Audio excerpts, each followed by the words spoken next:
نمرا دروازے پر کھڑی تھی۔ اس کا دل تیزی سے دھڑک رہا تھا جب اس نے گاڑی کو ڈرائیو وے میں داخل ہوتے دیکھا۔ گاڑی کا انجن بند ہوا اور ڈرائیور کا دروازہ کھلا۔ اس کا شوہر اسد باہر نکلا، تھکا ہوا، لیکن 6 ماہ بعد گھر واپس آ کر مطمئن نظر آ رہا تھا۔ اسد کی نظریں نمرا سے ملیں اور ایک لمحے کے لیے ان کی ارد گرد کی دنیا غائب ہو گئی۔ اس نے اسے الفاظ میں بیان کرنے سے زیادہ یاد کیا تھا، اور ایک دوسرے سے دور گزرے مہینے صدیوں جیسے محسوس ہوئے تھے۔ وہ اس کی طرف بھاگنا چاہتی تھی، اسے اپنے قریب رکھنا چاہتی تھی، اور اسے ہر وہ بات بتانا چاہتی تھی جو اس کی غیر موجودگی میں ہوئی تھی، لیکن اس کے پاؤں وہی جمے رہے۔ اس کا دل گھر کے اندر طوفان کے سبب بھاری ہو گیا تھا۔ گھر واپسی مبارک ہو، آخر کار اس نے دھیمی آواز میں کہا۔ اس کی آواز کانپ رہی تھی۔ اسد نے نرم مسکراہٹ کے ساتھ اس کا ہاتھ تھام لیا۔ نمرا، واپس آ کر اچھا لگ رہا ہے۔ میں نے تمہیں بہت یاد کیا۔ وہ بھی مسکرائی، لیکن اس کی مسکراہٹ آنکھوں تک نہ پہنچی۔ میں نے بھی تمہیں بہت یاد کیا۔ وہ دونوں ایک ساتھ اندر داخل ہوئے۔ نمرا کی گرفت اس کے ہاتھ پر مزید سخت ہو گئی، جیسے وہ اسے اس تلخ حقیقت سے بچانا چاہتی ہو جو ان کے انتظار میں تھی۔ وہ پہلے ہی دروازے کی دوسری طرف سے سرگوشیاں، ہلکی شکایتیں سن سکتی تھی۔ جیسے ہی وہ دونوں ڈرائنگ روم میں داخل ہوئے، ماحول بدل گیا۔ ان کے ملاپ کی گرمی ایک سرد، دم گھٹانے والی کشیدگی میں تبدیل ہو گئی۔ نمرا کی ساس فریدہ بیگم صوفے پر بیٹھی تھیں۔ ان کے چہرے پر ناگواری ظاہر تھی اور ان کے بازو سینے پر بندھے ہوئے تھے۔ ان کے ساتھ اسد کے والد انور نے اپنی نظریں اخبار سے نہیں اٹھائیں۔ خاموشی بہت گہری تھی اور نمرا کا دل بیٹھ رہا تھا۔ آخر کار واپس آ گئے ہو، فریدہ بیگم نے کہا۔ ان کی آواز میں طنز ٹپک رہا تھا۔ واپس آنے میں تمہیں کافی وقت لگ گیا۔ اسد کی مسکراہٹ ماند پڑ گئی۔ امی، میں نے یہاں سے سب کچھ سنبھالنے کے لیے چھوڑ دیا جبکہ تم اپنا باہر وقت گزار رہے تھے، فریدہ بیگم نے ان کی بات کاٹتے ہوئے کہا۔ ان کی آواز اونچی ہو گئی۔ تمہیں پتہ ہے کہ یہ وقت کتنا مشکل ہے؟ نمرا کا پیٹ مروڑ کھانے لگا۔ وہی سب کچھ سنبھال رہی تھی، گھر کی دیکھ بھال کر رہی تھی، مسلسل تنقید اور چھپے ہوئے طعنوں کا سامنا کر رہی تھی، لیکن وہ جانتی تھی کہ اسے کچھ نہیں کہنا چاہیے۔ آخر کار انور نے اپنا اخبار نیچے رکھ دیا اور اسد کی طرف دیکھا۔ تم واپس آ گئے ہو، امید ہے کہ اب تم زیادہ ذمہ دار ثابت ہوگے۔ ان کے طعنے واضح تھے اور نمرا نے دیکھا کہ اسد کی آنکھوں میں دکھ کی جھلک نظر آئی، لیکن اس نے صرف سر ہلایا۔ اس کے کندھے سخت ہو گئے۔ نمرا نے اپنے ہونٹ کاٹ لیے۔ وہ آنسو جو اس کی آنکھوں میں آنے کو تیار تھے روکنے کی کوشش کی۔ یہ وہ واپسی نہیں تھی جس کا اس نے تصور کیا تھا۔ اس نے محبت اور گرمی کا خواب دیکھا تھا، اپنے شوہر کے ساتھ ان مشکلوں کو بانٹنے کا خواب دیکھا تھا جو ہمیشہ اس کا سہارا رہے تھے، لیکن اس کی بجائے اسے ان سختیوں، حقیقتوں کی یاد دہانی ہوئی جن میں وہ پچھلے 6 ماہ سے جی رہی تھی۔ آنے والے دن تلخی اور کشیدگی کی دھند میں لپٹے ہوئے تھے۔ نمرا اپنی پوری کوشش کرتی رہی کہ گھر کو اچھی طرح چلائے، لیکن جو کچھ بھی وہ کرتی وہ کبھی بھی کافی نہ ہوتا۔ فریدہ بیگم ہر چیز میں نقص نکالتی رہیں، چاہے وہ نمرا کے کھانے پکانے کا طریقہ ہو، صفائی کا طریقہ ہو یا اس کے کپڑے پہننے کا طریقہ۔ اسد اپنی بیوی کے لیے محبت اور اپنے والدین کی ذمہ داری کے درمیان الجھا ہوا تھا۔ اکثر خود کو کشمکش میں پاتا۔ وہ نمرا پر پڑنے والے بوجھ کو دیکھ سکتا تھا، لیکن جب بھی مداخلت کی کوشش کرتا، فریدہ بیگم اسے ناشکری کا طعنہ دیتی اور اس کے فرائض بھول جانے کا الزام لگاتی۔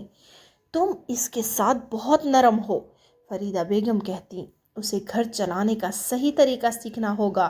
یہ کوئی ہوٹل نہیں ہے جہاں وہ اپنی مرضی سے سب کچھ کر رہی ہے۔ نمرا خاموش رہتی، اس کا دل ٹوٹ جاتا۔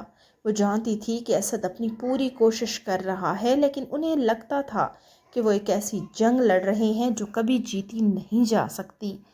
ایک شام جب وہ دونوں اپنے کمرے میں اکٹھے بیٹھے تھے، نمرا آخر کار ٹوٹ گئی۔ پچھلے چند ماہ کا بوجھ برداشت سے باہر ہو چکا تھا۔ اسد، اس نے دھیمی آواز میں کہا، اس کے آنسو اس کے گالوں پر بہہ رہے تھے، مجھے نہیں معلوم کہ میں یہ کب تک برداشت کر سکوں گی۔ اسد نے اسے اپنی باہوں میں لیا، اس کا اپنا دل اس کے دکھ کو دیکھ کر ٹوٹ رہا تھا۔ نمرا، میں معافی چاہتا ہوں، مجھے بالکل اندازہ نہیں تھا کہ حالات اتنے خراب تھے۔ میں نے کوشش کی اسد، اس نے روتے ہوئے کہا، میں نے ان کو خوش کرنے کی پوری کوشش کی، ایک مثالی بہو بننے کی پوری کوشش کی، لیکن میں جو بھی کرتی ہوں وہ کبھی کافی نہیں ہوتا۔ اس نے اسے اپنے قریب کر لیا، وہ چاہتا تھا کہ وہ اس کا دکھ دور کر دے۔ میں اب یہاں ہوں نمرا، ہم کسی نہ کسی طرح یہ سب ٹھیک کر لیں گے۔ لیکن جب اس نے یہ الفاظ کہے، وہ جانتا تھا کہ یہ سب کچھ اتنا آسان نہیں ہوگا۔ اس کے والدین ہمیشہ سے مشکل پسند تھے، لیکن جو سلوک وہ نمرا کے ساتھ کرتے تھے وہ ناقابل قبول تھا۔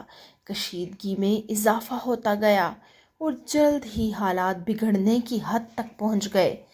ایک دن نمرا کچن میں دوپہر کے کھانے کی تیاری کر رہی تھی جب اس نے فریدہ بیگم اور انور کی باتیں سنی۔ یہ بیکار ہے، فریدہ بیگم کہہ رہی تھیں، ان کے لہجے میں حقارت بھری ہوئی تھی۔ مجھے نہیں معلوم کہ اسد نے اس میں کیا دیکھا، یہ تو ایک گھر بھی صحیح سے نہیں چلا سکتی۔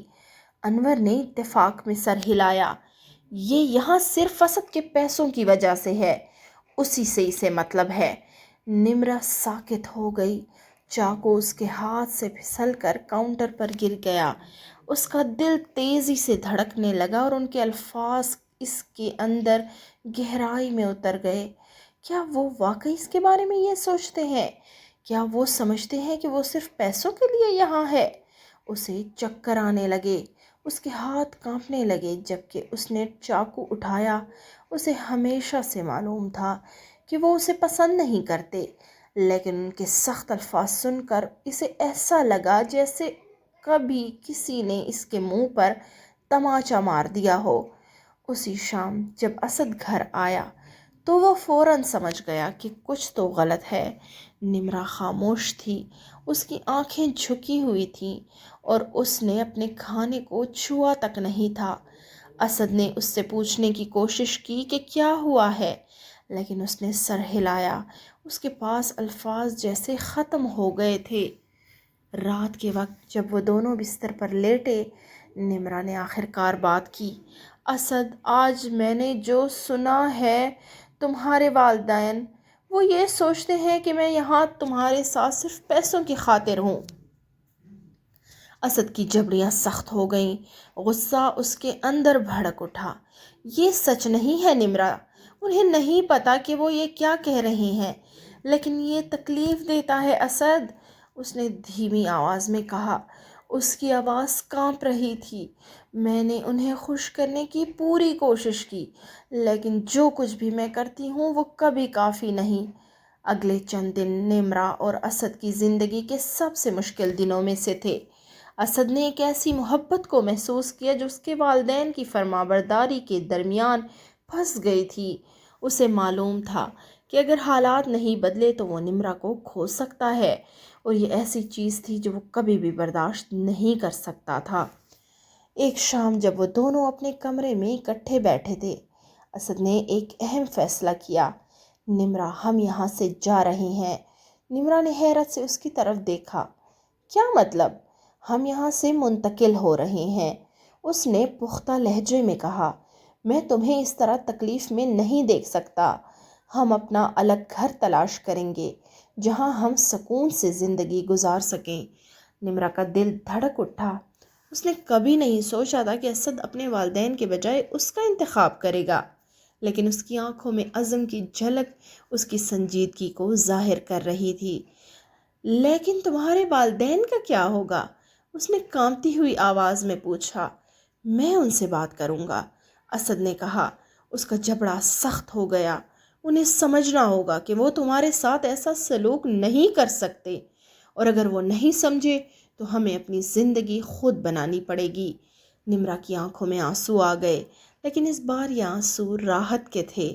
وہ مہینوں سے بہت تکلیف میں تھی، بہت ڈری ہوئی تھی، لیکن اب پہلی بار اسے امید کی کرن نظر آئی۔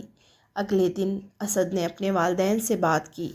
اس کے دل میں خوف تھا، لیکن اس نے نمرا کی خاطر خود کو مضبوط بنایا۔ وہ فریدہ بیگم اور انور کے سامنے بیٹھا اور بڑے ادب سے انہیں صورتحال سے آگاہ کیا۔ امی، ابو، میں جانتا ہوں کہ آپ دونوں نے ہمیشہ میرا خیال رکھا ہے، لیکن نمرا کے ساتھ آپ کا رویہ ناقابل قبول ہے۔ میں اسے اس تکلیف میں مزید نہیں دیکھ سکتا، اس لیے ہم اپنا الگ گھر بنا رہے ہیں۔ فریدہ بیگم کی آنکھوں میں غصہ آیا، لیکن اسد نے اسے بولنے نہیں دیا۔ میں آپ دونوں سے ہمیشہ محبت کرتا رہوں گا، لیکن میرے لیے نمرا کی خوشی سے زیادہ اہم کچھ نہیں ہے۔ اگر آپ لوگ اسے اپنی بیٹی کی طرح قبول نہیں کر سکتے تو ہمیں الگ زندگی گزارنی ہوگی۔ ایک لمحے کے لیے کمرے میں مکمل خاموشی چھا گئی۔ فریدہ بیگم اور انور دونوں کو اپنے بیٹے کی باتوں پر یقین ہی نہ آیا، لیکن اسد کی آنکھوں میں عزم دیکھ کر وہ سمجھ گئے تھے کہ اس کا فیصلہ اٹل ہے۔ اسد، فریدہ بیگم کی آواز نرم ہو گئی، ہم تمہیں کھونا نہیں چاہتے، شاید ہمیں اپنی سوچ پر نظر ثانی کرنے کی ضرورت ہے۔ انور نے بھی سر جھکا دیا، شاید ہم نے نمرا کے ساتھ انصاف نہیں کیا۔ اگر تمہیں لگتا ہے کہ ہم نے غلط کیا ہے تو ہم اس کا ازالہ کریں گے۔ اسد کے دل سے ایک بوجھ اتر گیا۔ اسے معلوم تھا کہ یہ اتنا آسان نہیں ہوگا، لیکن اس کے والدین کی طرف سے یہ پہلا قدم تھا۔ اگلے چند ہفتے ایک نئے آغاز کا نشان بنے۔ اسد اور نمرا نے ایک نیا گھر تلاش کیا، اور فریدہ بیگم اور انور نے بھی اپنی بہو کے ساتھ رویہ بدلنے کی کوشش کی۔ وہ جانتے تھے کہ نمرا کے ساتھ ان کے سلوک نے ان کے بیٹے کے دل میں دوری پیدا کر دی تھی، اور وہ اس فاصلے کو ختم کرنا چاہتے تھے۔ شروع میں نمرا کو ان کے بدلتے ہوئے رویے پر یقین نہیں آ رہا تھا، لیکن اسد نے اسے حوصلہ دیا کہ وہ ان کی کوششوں کو موقع دے۔ دھیرے دھیرے فریدہ بیگم نے نمرا کے کاموں کے نقص نکالنے کے بجائے اس کی تعریف کرنی شروع کی، اور انور بھی اس بات سے بات چیت کرنے لگے۔ وقت کے ساتھ نمرا نے بھی اپنے دل سے تلخی کو نکالنے کی کوشش کی۔ اس نے دیکھا کہ اسد کے والدین واقعی بدلنے کی کوشش کر رہے ہیں، اور اس کی یہ کوششیں اس نے قبول کیں۔ آہستہ آہستہ ان کے درمیان محبت اور احترام کا رشتہ بننے لگا۔ ایک دن جب نمرا اور فریدہ بیگم کچن میں ساتھ کھانا بنا رہی تھیں، فریدہ بیگم نے نمرا کا ہاتھ تھام لیا۔ نمرا، میں نے تمہارے ساتھ بہت برا سلوک کیا ہے، مجھے معاف کر دو۔ نمرا کی آنکھوں میں آنسو آ گئے۔ امی، میں نے بھی آپ سے ہمیشہ محبت کی ہے، ہمیں ایک دوسرے کو سمجھنے میں دیر لگ گئی، لیکن مجھے خوشی ہے کہ ہم اب ایک دوسرے کے قریب آ رہے ہیں۔ وہ دونوں ایک دوسرے کے گلے لگ گئے، اور اس لمحے میں نمرا نے محسوس کیا کہ اس کے دل کا بوجھ ہلکا ہو گیا ہے۔ نیا گھر، نئی امیدیں اور نیا رشتہ۔